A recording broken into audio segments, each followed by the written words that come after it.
प्यारी साध संगत जी, आप सभी को प्यार भरी राधा स्वामी जी। साध संगत जी, क्या आप जानते हैं कि आप कौन हैं? क्या आप खुद को जानते हैं? क्या आपको स्वयं की पहचान है कि आप कौन हैं? आपने सवाल जवाबों में, क्वेश्चन आंसर्स में मौजूदा सतगुरु को बहुत बार कहते हुए सुना होगा कि खुद को पहचानो, जागृत अवस्था में आओ और जानो कि हु एम आई, या मैं कौन हूँ।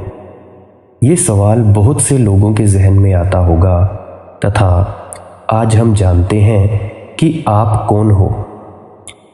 प्यारे साध संगत जी, आज के सत्संग को बिल्कुल ही शांत और एकांत स्थान पर सुनना। अगर नहीं सुनोगे, अगर कोई कार्य करोगे तो हो सकता है कोई ऐसा शब्द या वाक्य आपके दिमाग से निकल जाए जिससे आपको ये सत्संग समझ नहीं आएगा, और हो सकता है कि आपकी ज़िंदगी के जो दुख हैं वो ऐसे ही रहें। तो चलिए आज के सत्संग की शुरुआत करते हैं कि हम कौन हैं, हम खुद को जानते हैं या नहीं। एक छोटी सी कहानी से आज के सत्संग को शुरू करना चाहूँगा। मैंने सुना है एक व्यक्ति बहुत ही ज़्यादा विस्मरणशील था, याददाश्त उसकी बहुत कमज़ोर थी, छोटी छोटी बातें भी भूल जाता था वो। बड़ी कठिनाई थी उसके जीवन में, कुछ भी याद रखना उसे बहुत ही ज़्यादा कठिन था। रात वह सोने को जाता तो अपने कपड़े उतारने में भी उसे बहुत ज़्यादा मुश्किल होती, क्योंकि सुबह उसने टोपी कहाँ रखी थी, चश्मा कहाँ रखा था, कोट पैंट आदि कहाँ पहन रखा था या कहाँ रखा था, वह भी सुबह तक भूल जाता था। तो करीब करीब कपड़े पहनकर ही सोता था ताकि सुबह फिर से स्मृति को कष्ट देने की ज़रूरत ना पड़े।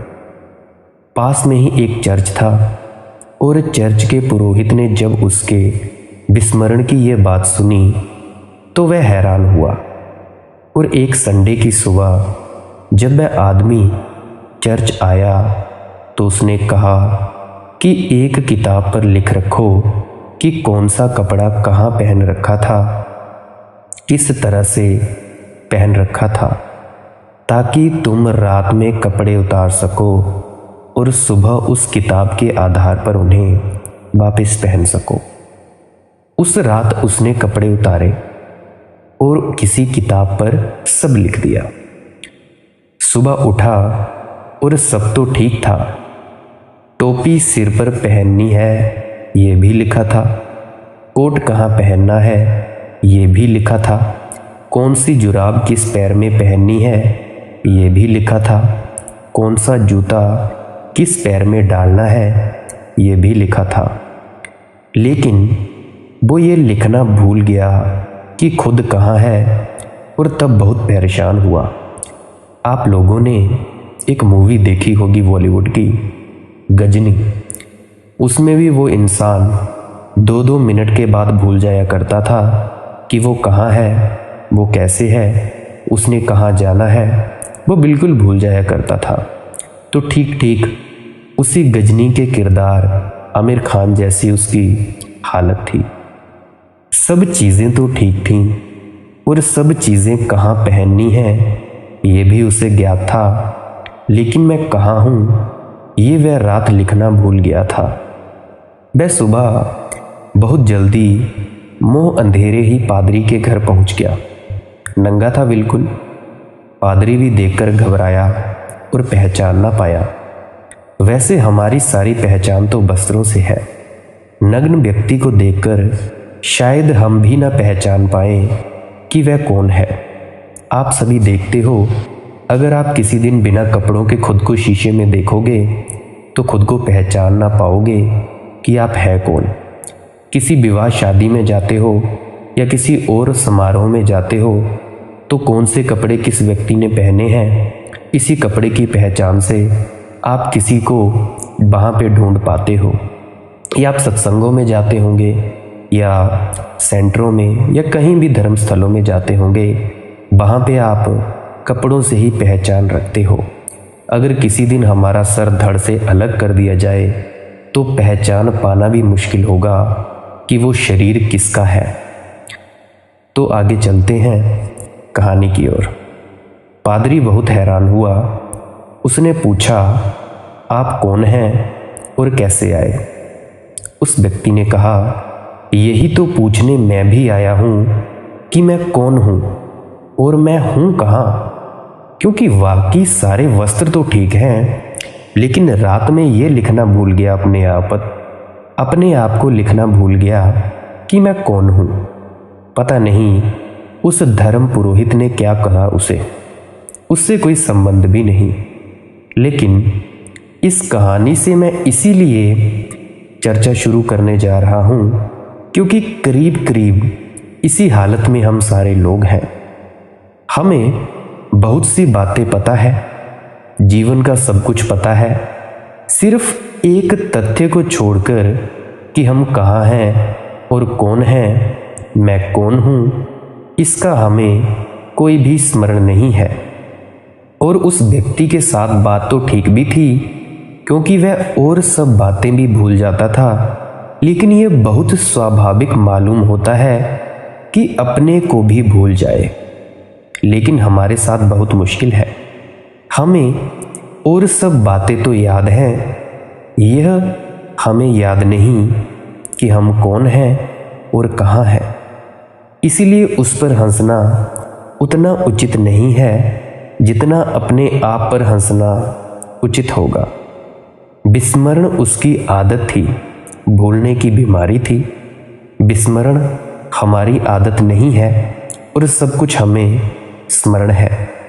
सिर्फ एक बात हमें याद नहीं है, इसीलिए हम कपड़े भी ठीक से पहन लेते हैं, जूते भी, और घर भी ठीक से बसा लेते हैं, लेकिन जीवन हमारा ठीक नहीं हो पाता है।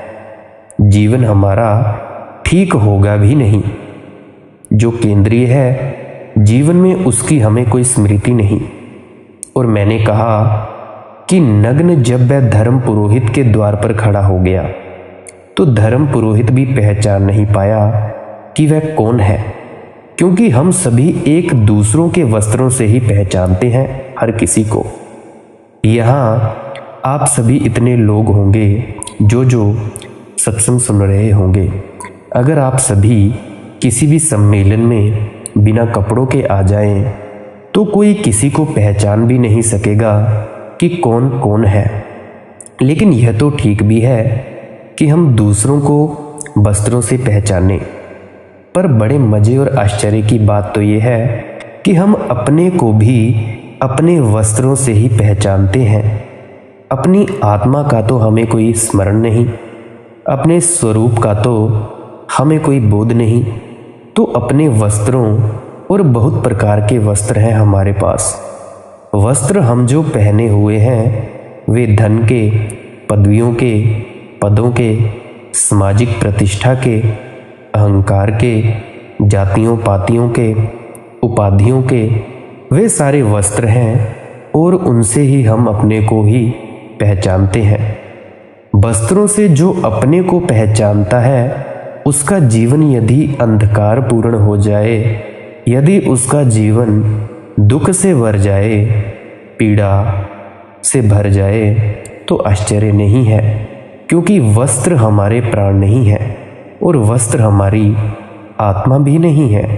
लेकिन हम अपने को अपने वस्त्रों से ही जानते हैं, कपड़ों से ही जानते हैं, उससे गहरी हमारी कोई पहुंच नहीं है। मैं आपको जो इन वस्त्रों के बाहर जो हमारा होना है उस तरफ, उस दिशा में कुछ बातें आपसे कहूँगा और यह याद दिलाना चाहूँगा कि जो वस्त्रों में खोया है आपने, वह अपने जीवन को गंवा रहा है, और जो केवल वस्त्रों में अपने को पहचान रहा है वो अपने को पहचान ही नहीं रहा है, वह अपने को पा भी नहीं सकेगा। और जो व्यक्ति अपने को ही ना पा सके उसके और कुछ भी पा लेने का कोई भी मूल्य नहीं है। अपने को खोकर अगर सारी दुनिया भी पाई जा सके तो उसका कोई मूल्य नहीं है। एक और छोटी कहानी मुझे याद आई कि मैं कहूँ, और फिर आज की जो सुबह है, इस आत्म विस्मरण के संबंधों में जो मुझे कुछ कहना है वह आपको कहूँगा। 3 मित्र यात्रा पर निकले। पहली ही रात एक जंगल में उन्हें विश्राम करना पड़ा। खतरनाक स्थान था, जंगली जानवरों का डर था, डाकू और लुटेरों का भी डर था। अंधेरी रात थी तो उन तीनों ने तय किया कि एक एक व्यक्ति जागता रहे, 2 सोएं और एक जागा हुआ पहरा दे। एक तो उनके गांव का पंडित था, एक उनमें गांव का लड़ाका बहादुर क्षत्रिय था, एक गांव का नाई था। नाई को ही सबसे पहले पासा फेंका गया और उसका ही सबसे पहले नाम पड़ा। तो हुआ क्या कि नाई रात पहरा देने के लिए पहले पहर बैठा। नींद उसे जल्दी आने लगी। दिन भर की थकान थी तो किसी भांति अपने को जगाए रखने के लिए उसने बगल में सोए हुए क्षत्रिय मित्र की हजामत बनानी शुरू कर दी। जागे रखने के लिए अपने को उसने अपने मित्र के सारे बाल काट डाले। उसका समय पूरा हुआ। तीसरा जो मित्र था वह था रात्रि के अंतिम पहर में उस पंडित को पहरा देने को था। उसके तो बाल नहीं थे, उसका तो सिर पहले से ही साफ था, उसने सारे बाल गिर गए थे। दूसरे मित्र का जैसे ही मौका आया, उस नाई ने उसे उठाया और कहा कि मित्र उठो, तुम्हारा समय आ गया, तो अब मैं सोऊं। उस क्षत्रिय ने अपने सिर पर हाथ फेरा और देखा बाल बिल्कुल भी नहीं है, तो उसने कहा कि मालूम होता है कि तुमने मेरी जगह भूल से पंडित जी को उठा दिया है। उसने अपने सिर पर हाथ फेरा और कहा मालूम होता है कि भूल से मेरी जगह पंडित जी को उठा दिया है, और वह वापिस सो गया। हम अपने को इसी भांति पहचानते हैं। हमारी पहचान हमारे वस्त्रों तक है। अगर बहुत गहरी जाती है तो अपने शरीर तक जाती है, पर वह भी वस्त्र से ज़्यादा गहरा नहीं है। और भी गहरी जाती है तो मन तक जाती है हमारी सोच। मन भी वस्त्रों से ज़्यादा गहरा नहीं है, लेकिन उससे गहरी हमारी कोई पहचान नहीं जाती। जीवन में सारा दुख और सारा अंधकार इस आत्म अज्ञान से पैदा होता है। केंद्र पर, अपने स्वयं के केंद्र पर अहंकार होता है और हम सारे रास्तों पर दिए जलाने की कोशिश करते हैं। वे सब दिए काम नहीं पड़ते, क्योंकि मेरे भीतर अंधकार होता है तो मैं जहाँ भी जाता हूँ अपने साथ अंधकार ही ले जाता हूँ। उन रास्तों पर भी जहाँ की मैंने प्रकाश के दिए जलाए हैं, मेरे पहुँचने से अंधकार हो जाता है, क्योंकि मैं अंधकार हूँ। जब तक मैं स्वयं को नहीं जानता तब तक मैं अंधकार हूँ। मैं अपने अंधकार को लिए फिरता हूँ जीवन में, और सारे लोग अपने अपने अंधकार को लिए फिरते हैं। हम सब जहाँ इकट्ठे हो जाते हैं वहाँ अंधकार बहुत घना हो जाता है। एक एक व्यक्ति उतने अहंकार में, उतने अंधकार में है, और जहाँ पूरी मनुष्य जाति इकट्ठी हो वहाँ अंधकार बहुत घना हो जाता है।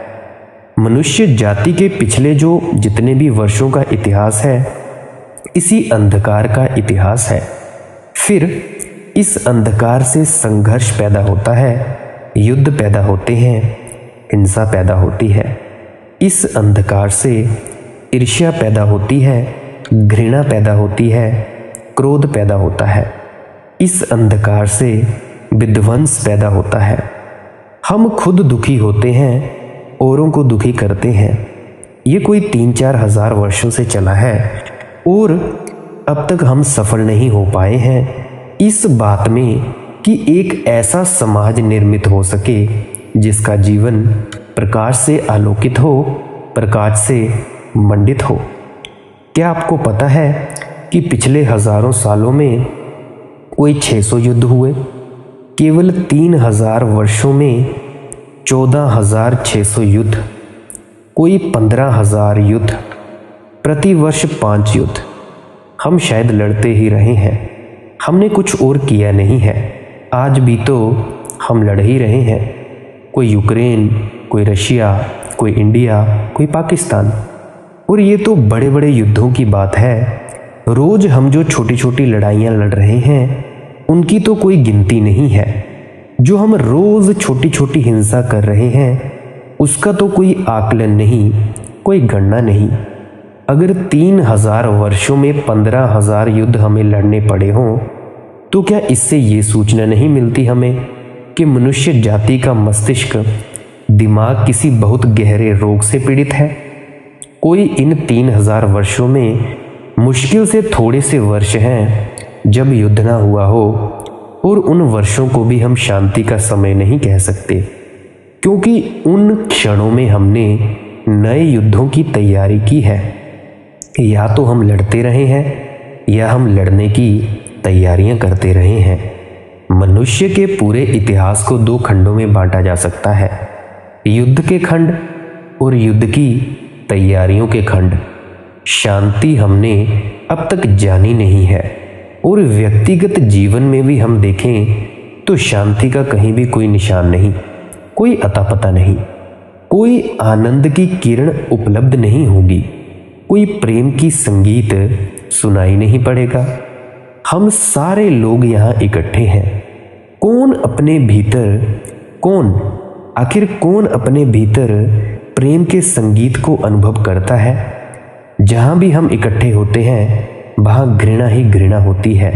कोई 2 व्यक्ति भी अगर कहीं पे खाना खाने भी बैठते हैं तो उनकी बातों से यही प्रतीत होता है कि ये कोई ऐसा षड्यंत्र कर रहे हैं कि किसी तीसरे या चौथे को एक दुख दे सके, कैसे वो उसको मार सके या दुख दे सके। कौन अनुभव करता है अपने भीतर सुगंध को, जीवन की? कौन अनुभव करता है जीवन की धन्यता को, कृतज्ञता को? एक अर्थहीनता, एक मीनिंगलेसनेस हमें पकड़े है, लेकिन किसी भांति हम जीत जाते हैं कल की आशा में। शायद कल सब ठीक हो जाएगा, लेकिन जिसका आज गलत है उसका कल कैसे ठीक होगा? क्योंकि कल तो आज से ही निकलेगा, आज से ही पैदा होगा। मान लें अगर आप इसी क्षण चाय बना रहे हैं, अगर आप पहले ही क्षण चाय गलत तरीके से बना रहे हैं, तो ये भी है कि 5 या 10 मिनट बाद जो भी बनेगा वो जहर के समान होगा। अगर आज दुख से भरा है हमारा जीवन तो स्मरण रखें, कल आनंद से भरा हुआ नहीं हो सकता, क्योंकि कल का जन्म तो आज से ही होगा। अगर आज आपने आम के बीज बोए, सरसों या कोई भी फसल बोई, तभी आप उसे 6 महीना, साल, 2 साल, 5-6 महीने के बाद काट सकते हैं। कल आने वाला जीवन आप पैदा करेंगे, उसे आप प्रति क्षण पैदा कर रहे हैं। तो यदि आज दुखी हैं तो जान लें कि कल भी आप दुखी रहेंगे। कल की आशा में, कल की सुख की आशा में आज के दुख को झेला तो जा सकता है, लेकिन कल के सुख को निर्मित नहीं किया जा सकता। कल के आनंद की कल्पना में आज की पीड़ा को सहा जा सकता है, लेकिन कल के आनंद को, खुशी को पैदा नहीं किया जा सकता। इसीलिए आनंद है केवल आशा और जीवन है दुख। ऐसा हमारे सबके अनुभव में है, सभी के एक्सपीरियंस में है। ये कोई सिद्धांत की बात नहीं कह रहा मैं, या कोई और मैं चीज़ बता रहा हूँ किताबों से। जो भी अपने जीवन को थोड़ा सा खोल कर देखेगा उसे क्या दिखेगा? उसे यह दिखाई पड़ेगा, ये सीधे तथ्य हैं। जीवन के संबंध में पहला तथ्य यही है कि जिस भांति हम उसे जी रहे हैं उस भांति कहीं खुशी का फूल उसमें नहीं लगता है और न लग सकता है। इसीलिए कल की आशा पर, कल ठीक हो जाएगा, कल आने वाले वर्ष या आने वाली जिंदगी में, परलोक में, पुनर्जन्म में सब ठीक हो जाएगा, तो सब कल की आशा में विस्तार है। कोई सोचता हो कि इस जन्म के बाद अगले जन्म में सब ठीक हो जाएगा, वह उसी तरह वह धोखे में है। जिस तरह की भ्रांति में जो सोचता है आज दुख है, कल शांति, कल सुख हो जाएगा। कोई सोचता हो कि मोक्ष सचखंड में सब ठीक हो जाएगा, तो वो धोखे में है, क्योंकि कल आपसे या मुझसे ही पैदा होगा। आने वाला जन्म भी, मोक्ष भी, सचखंड भी, जो भी होने वाला है वह मुझसे या आपके अपने अंदर से पैदा होगा। और अगर मेरा या आपका आज अंधकार पूर्ण है, तो कल मेरा या आपका प्रकाशित नहीं हो सकता जीवन। फिर क्या हम निराश हो जाएं और कल की आशा छोड़ दें? मैं आपसे कहता हूं कि निश्चित ही कल के प्रति कोई आशा रखने का कारण नहीं है, लेकिन इससे निराश होने का भी कोई कारण नहीं है। आज के प्रति आशा से भर जा सकता है। आप भर सकते हैं आज के प्रेजेंट के प्रति। आज को परिवर्तित किया जा सकता है। मैं जो हूं उस होने में क्रांति लाई जा सकती है। मैं कल क्या होऊंगा इसके द्वारा नहीं, बल्कि जो मैं अभी हूं उसके ज्ञान, उसके बोध, उसके प्रति जागरण से, जागृत अवस्था में आने से, उसे जान लेने से आत्मा स्मृति से क्रांति उत्पन्न हो सकती है। यदि मैं जान सकूं स्वयं को, खुद को जान सकूं, आप खुद को जान सकें, तो वह दिया उपलब्ध हो जाएगा जो मेरे या आपके जीवन के अंधकार को नष्ट कर देगा। और स्वयं को जाने बिना और ना कोई दिया है और ना कोई प्रकाश है, ना कोई आशा है। पहली बात, हम स्वयं को नहीं जानते हैं। ये जान लेना स्वयं को जानने के प्रति पहला चरण या पहली सीढ़ी है। कोई सोचता हो कि मैं स्वयं को जानता हूँ, तो स्वयं को जानने के प्रति द्वार बंद हो जाते हैं। और धर्म की बहुत सी शिक्षकों ने, बहुत से शिक्षाओं ने, संस्कृति ने, इधर हजारों वर्षों से दोहराए गए सिद्धांतों ने, आत्मा और परमात्मा की बातों ने हम में से बहुतों को ये भ्रम पैदा कर दिया है कि हम अपने आप को जानते हैं। इस भ्रम ने हमारे आत्म अज्ञान को गहरा किया है। स्वयं को जानने के भ्रम से बड़ा, इन शब्दों और सिद्धांतों के आधार पर स्वयं को जानने से भ्रम से बड़ा आत्मज्ञान में और कोई दूसरा अटकाव, कोई दूसरी दीवार, कोई दूसरा अवरोध नहीं है। छोटे से बच्चे को भी जानते हैं कि हम आत्मा है, और बूढ़े भी दोहराते हैं कि हम आत्मा है। ये सत्य है। ये सत्ता का अनुभव हो तो जीवन बिल्कुल दूसरा हो जाएगा। ये सिद्धांत है। ये स्वयं की प्रतीति और साक्षात हो तो जीवन नया हो जाए और जीवन खुद से भर जाए। आप सभी ने ये तो सुना है कि हम आत्मा हैं, पर आपने खुद को कभी देखा नहीं, कभी जाना नहीं कि हम क्या सच में आत्मा है, या धर्म ग्रंथ या संत महात्मा झूठ बोल रहे हैं। लेकिन इन शब्दों को हमने सहारों की भांति पकड़ा हुआ है, जो भी हमें धर्मगुरु कह देते हैं या धर्म ग्रंथ कह देते हैं। अज्ञान में इन शब्दों से पैदा हुए झूठे ज्ञान को हमने बहुत तीव्रता से पकड़ा है और उसे छोड़ने में भी डर मालूम होता है। इसीलिए जैसे जैसे आदमी मौत के करीब पहुंचता है, वैसे वैसे इन शब्दों को और जोर से पकड़ लेता है। वैसे वैसे गीता, कुरान, बाइबल या सत्संग या कोई धार्मिक पुस्तकें अपने दिमाग पर और जोर से बैठते जाते हैं। वैसे वैसे वह मंदिरों के दरवाजे खटखटाने लगता है, साधुओं, संतों, सन्यासियों के सत्संग में बैठने लगता है, ताकि इन शब्दों को जोर से पकड़ लें, ताकि आती हुई मौत के विरोध में कोई सुरक्षा का उपाय बना ले। इसीलिए जितने लोग मृत्यु से भयभीत होते हैं, वे सभी आत्मा की अमरता में विश्वास कर लेते हैं। उनका ये विश्वास उनका ज्ञान नहीं है। कोई विश्वास कभी ज्ञान नहीं होता। सब विश्वास अज्ञान होते हैं। बिना जाने सब विश्वास अंधे विश्वास होते हैं। मैं कहता हूँ तुम जानो, और जब तुम जानोगे उसके बाद जो पैदा होगा उसको हम कहेंगे श्रद्धा और सत्य विश्वास। जीवन के प्रति जो भी हम माने हुए बैठे हैं वह सब हमारा अज्ञान है, और उस मानने के कारण ज्ञान तक जाने के सारे दरवाजे बंद हैं। स्वयं की स्मृति में, स्वयं के संबंध में प्रचलित सिद्धांत सबसे बड़ी बाधाएं हैं। सिद्धांत तो क्या बाधा है, हम उन पर विश्वास कर लेते हैं, ये बाधा है। फिर से सुनना, कोई भी सिद्धांत बाधा नहीं है।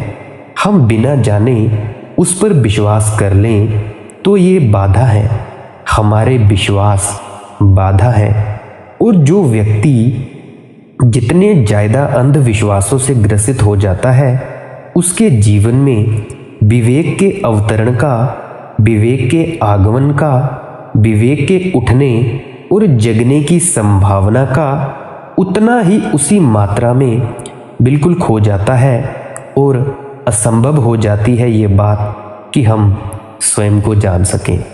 क्योंकि स्वयं को जानने के सिद्धांत हमें यह धोखा पैदा कर देते हैं कि हम जानते हैं, और ये भ्रम बहुत तलों पर है।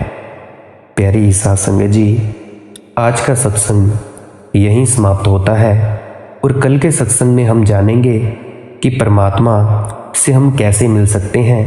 एक सन्यासी की कहानी सुनेंगे हम, जो राजा के घर मेहमान था, और जो राजा था वो बहुत से सन्यासियों से पूछता था और सुनता था कि आप परमात्मा की बातें करते हैं, क्या मुझे परमात्मा से मिला दे सकेंगे। तो हम कल के सत्संग में जानेंगे कि उस सन्यासी ने उस राजा को परमात्मा से कैसे मिलाया। और अगर आपका आज के सत्संग के प्रति या और भी कोई सवाल हो तो आप कमेंट सेक्शन में पूछ सकते हैं, या दिए गए डिस्क्रिप्शन में नंबर पे व्हाट्सएप कर सकते हैं।